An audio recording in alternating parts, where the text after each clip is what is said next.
ఏమయ్యా ఇడ్లీ అయిపోయిందా చూడు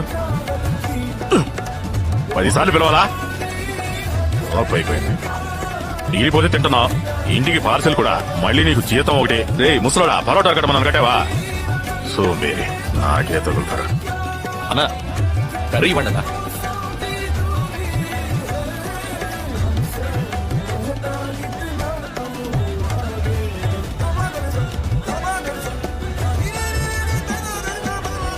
ఇది నువ్వు షాప్ పెట్టినందుకు, ఇది నువ్వు షాప్ చూసుకున్నందుకు జీతం, ఇది నువ్వు 3 ఏళ్ళు సంపాదించిన డబ్బు. ఇది తీసుకొని షాప్ ఇచ్చేసి బయలుదేరు. రేపు ఉదయం మాట్లాడదాం.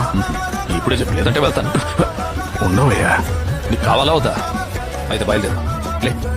లే లే కూర్చోండి కూర్చోండి. ఇక మీద ఇది మీ కొట్టు. కూర్చోండి. వాళ్ళు ఈ మనిషి లోపలికి వస్తే రానివ్వకండి. అలాగే సరేనా? చేతులు కట్టుకోకండి. బయలుదేరు.